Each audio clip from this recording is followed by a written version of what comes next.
सिंध जी तारीख़ ते तहक़ीक़ जे सिलसिले में आउं रुख़ सिंधी अवां दोस्तनि भाउरनि ऐं भेनरुनि सां मुख़ातिबु आहियां।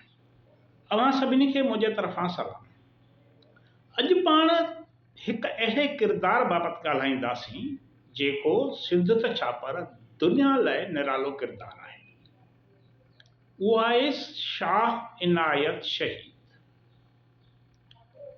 शाह इनायत शहीद दुनिया जो पहिरियों सोशलिस्ट मुफ़क्किर, हुन दुनिया अंदरि पहिरियों भेरो सोशलिस्ट निज़ाम लाइ जदोजहद कई, माना बराबरी वारे निज़ाम लाइ जदोजहद कई। छा शाह इनायत खे दुनिया जो पहिरियों सोशलिस्ट मुफ़क्किर ऐं शहीद करार ॾेई सघिजे थो? पाण अॼु इन ते ॻाल्हाईंदासीं। इन खां अॻु दोस्तनि खे गुज़ारिश आहे त हू असांजे चैनल खे सब्सक्राइब कनि, वीडियोज़ मुकबिल ॿुधनि ऐं उन्हनि ते पंहिंजी राय ज़रूरु ॾियनि। हाणे शाह इनायत शहीद सिंध जो इहो सूरमो आहे जंहिं दुनिया में पहिरियों भेरो समाजी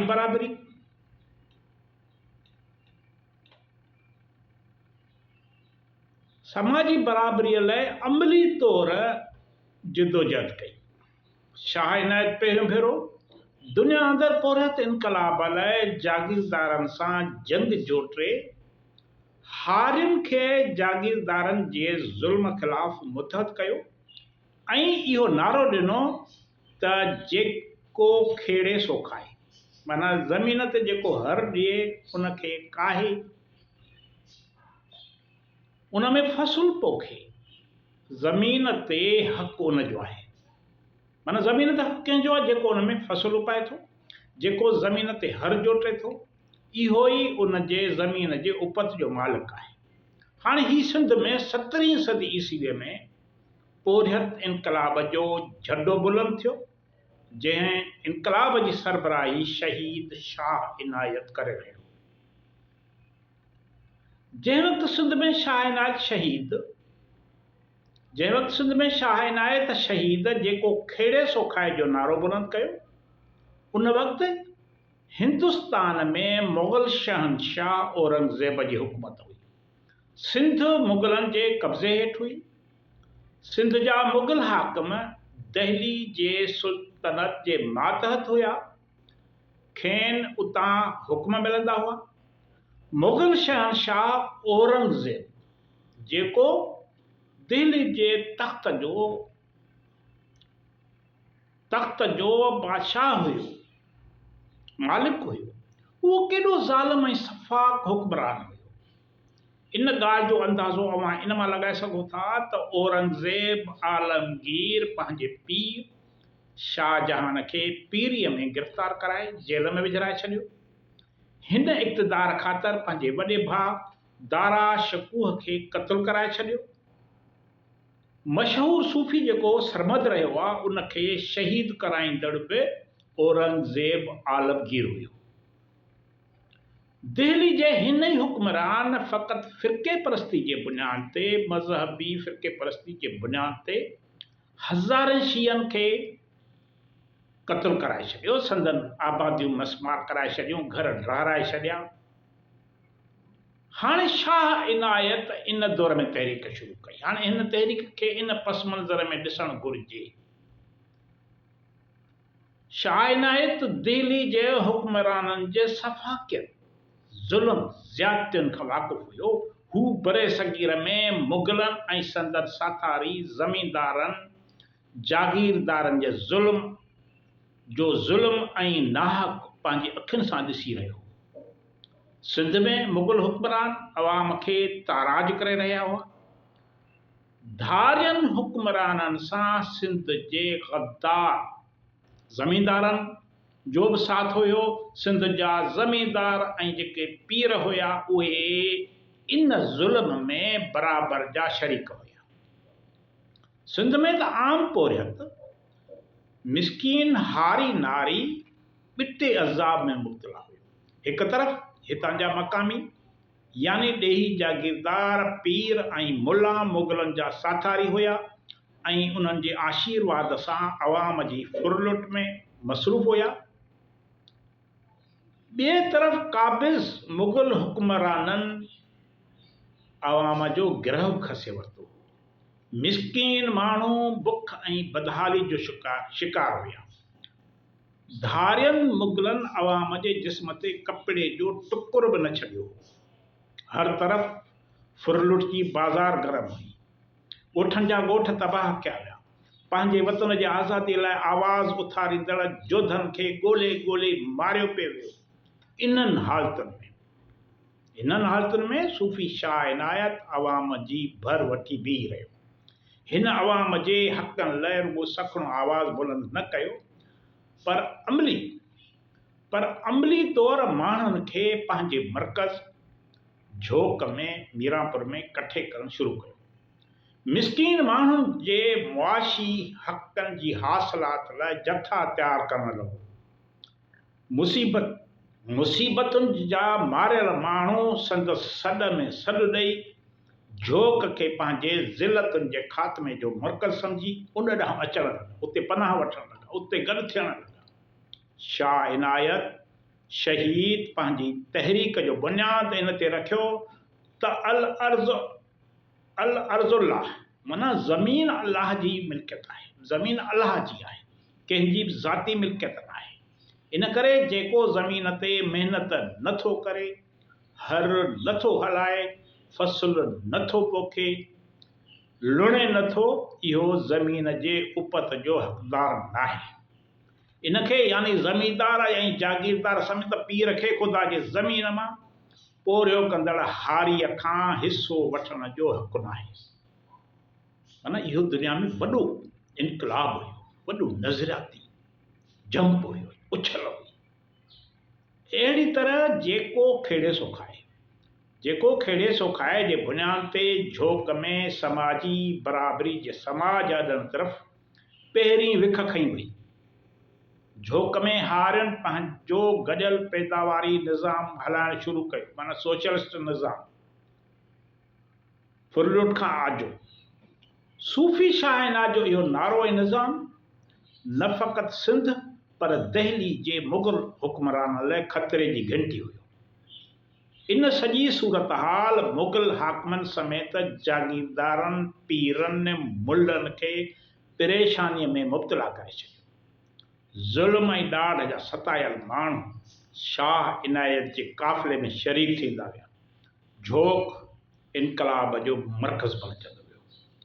हाणे मीर अली शेर कानया हुन जो किताबु आहे तारीख़ जो तुहफ़तुल कलाम, उन में हू लिखे थो इन मुतलिक़ त कई ग़रीब ऐं ॿिया आम सतायल माण्हू हिंदुस्तानी कामोरनि जे हुक्मराननि जे ज़ुल्म खां भॼी अची झोक मीरापुर पहुता ऐं शाह इनायत जे इनकलाबी काफ़िले जा पंधीअड़ा बणिया।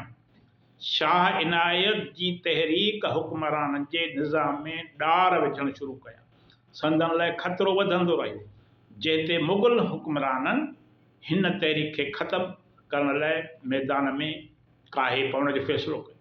संदन साथारी सिंध जे मक़ामी जागीरदारनि मुग़लनि जो साथ ॾिनो, मुग़लनि खे माण्हू मुहैया कया, जिन गॾिजी झोक ते हमिलो करे ॾिनो पोरियतनि जे मर्कज़ ते।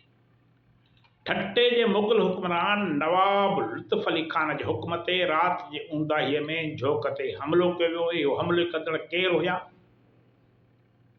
उन में धारिया त हुया ई हुया, पर ॾेही गद्दार बि शामिल हुया। हाणे हिन में शाह अब्दुल करीम गुलड़ीअ वारो जेको आहे उन जो गादी नशीन पीर अब्दुल वासिर शामिल हुयो।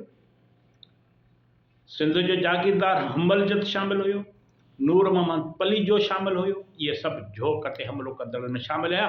इन्हनि पंहिंजा माण्हू आंदा, हथियार बंद आणंदा, मुग़लनि जे फ़ौज सां गॾु हिननि गॾिजी करे पोरियतनि जे हिन मर्कज़ ते राताहो ॾिनो। पहिरियों भेरो हिननि राताहो ॾिनो। इन हमले में केतिरा ई पोरियत शहीद थी विया। सूफ़ी शाह इनायत हिकु वफ़द वठी दिल्लीअ जे शहनशाह फ़र्ख़सीर ॾांहुं दाद रसीअ लाइ मोकिलियो त ही असां सां तव्हांजो गवर्नर ज़ुल्म पियो करे। हाणे उन वक़्तु फ़र्ख़सेर जी दरबार में अमीर जेको हुयो सैयद हुसैन ऐं संदसि भाउ अब्दुल्ला शाह, उहे वरी सूफ़ी शाह इनायत जा मुरीद हुया, हिमायती हुया, अक़ीदतमंद हुया। उन्हनि न सिर्फ़ु वफ़द खे शहनशाह फ़र्ख़सेर सां मिलायो, पर जागीरदारनि ऐं कातलनि जूं ज़मीनूं खून बहा में शहीदनि जे वारसनि खे ॾियण लाइ हुकुमनामो जारी करायो। हाणे इहा हिन तहरीक जी पहिरीं वॾी फतेह, जंहिं जागीरदारनि में टाकोड़ विझी छॾियो।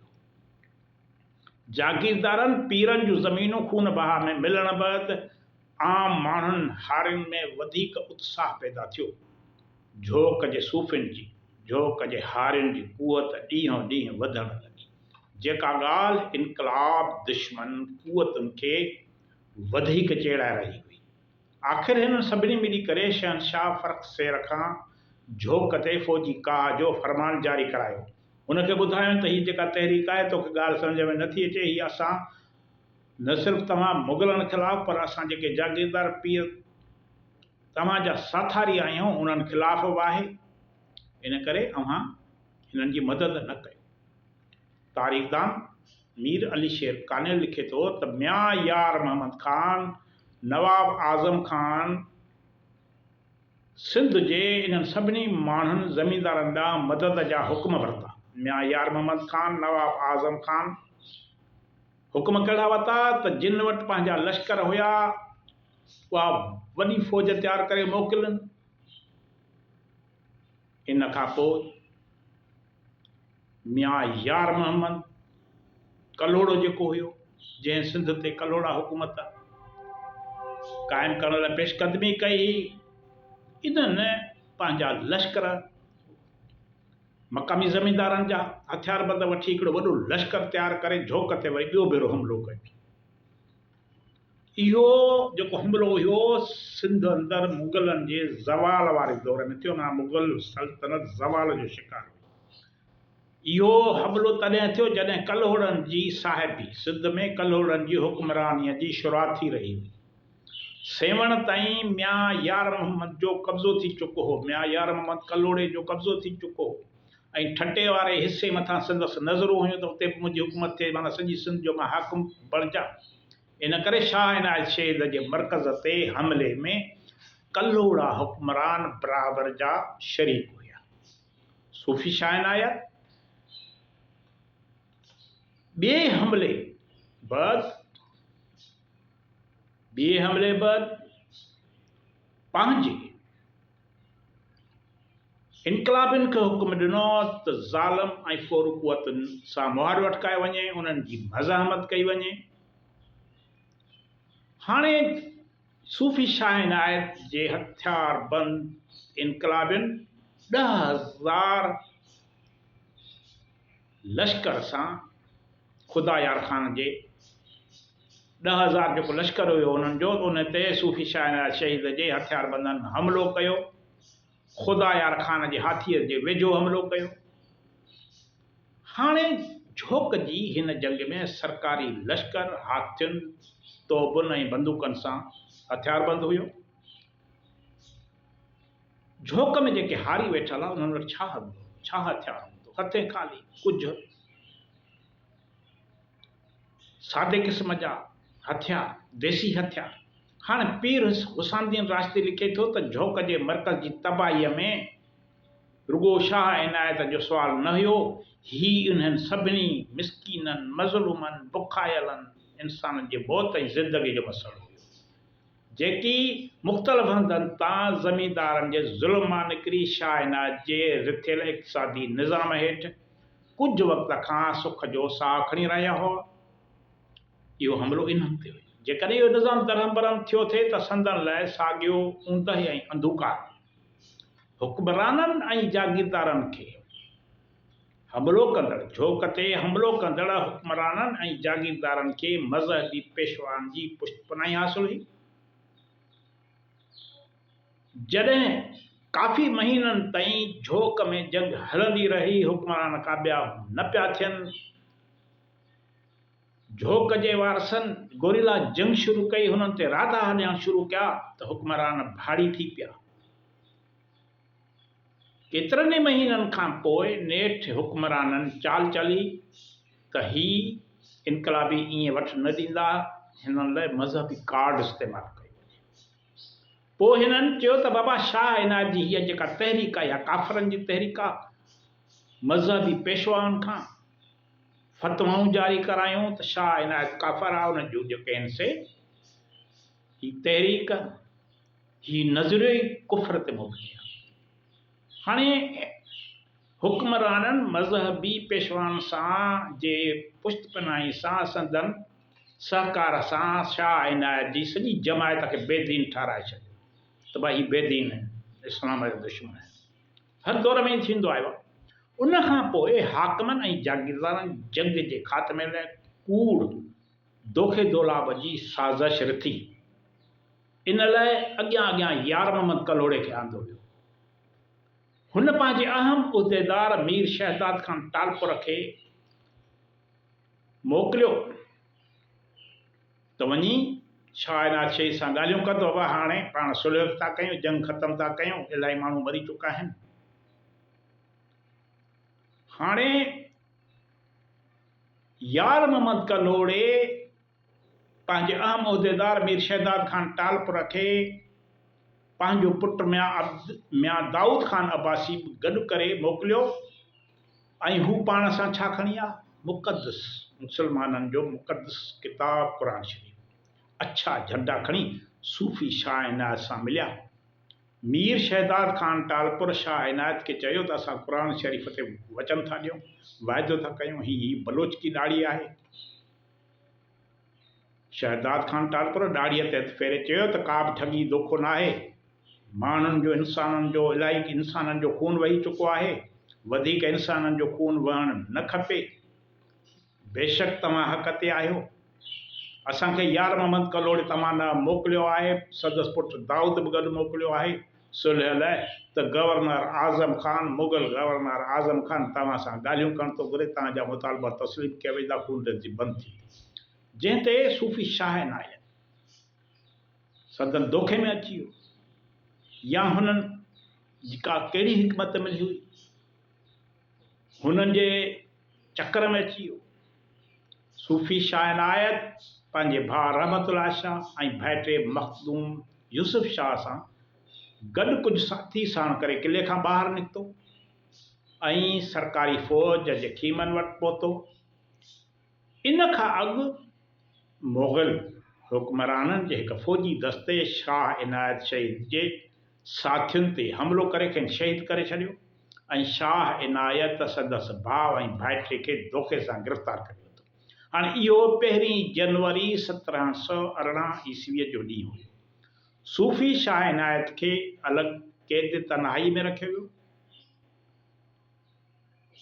यार मोहम्मद कलोड़े आज़म खान जे चवण ते शाह इनायत सां मुलाक़ातूं कयूं ऐं हुनखे तरह तरह जूं लालचूं ॾिनियूं, डप ॾिना, धमकियूं ॾिनियूं त हू पंहिंजे गॾियल इक़्तिसादी ज़रई पैदावार तां वारे निज़ाम तां हथु खणे, जेको खेड़े सो खाए वारे नज़रिए तां हथु खणे दस्तबरदार थी वञे ऐं जो कजे सूफ़ियुनि खे जेके किले बंदनि उनखे हथियार फिटा करे जिदोजहद हथु खणण लाइ ज़ोर भरे उन्हनि खे चवे त हथियार फिटा कनि।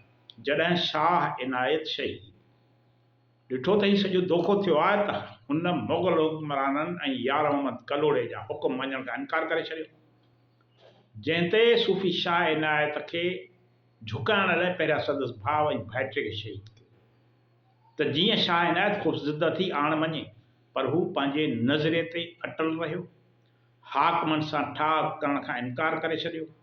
जंहिं बैदि ज़ालिम हुक्मराननि, जागीरदारनि ऐं पीरनि गॾिजी 7 जनवरी 1718 ते शाह इनायत शहीद खे शहीद करे छॾियो। पोइ संदसि सिर नेज़े ते रखी ठटे में गश्त कराए वियो जीअं माण्हुनि में ख़ौफ़ पखिड़िजे। उन खां पोइ संदसि सिर खे फ़र्ख़सेर जे दरबार लाइ दिल्ली मोकिलियो, झोक जे किले खे बाहि ॾेई साड़ियो वियो। किले जे अंदरि जेकी सूफ़ी हुआ, इनकलाबी हुआ, उन्हनि खे बेदर्दी सां शहीद कयो वियो। हिकु माण्हूअ खे न छॾियो वियो, हज़ारे माण्हुनि खे, हज़ारे हारियुनि खे क़त्ल कयो वियो। अवां जी वॾी वॾी महिरबानी। ईंदड़ वीडियो ताईं इजाज़त।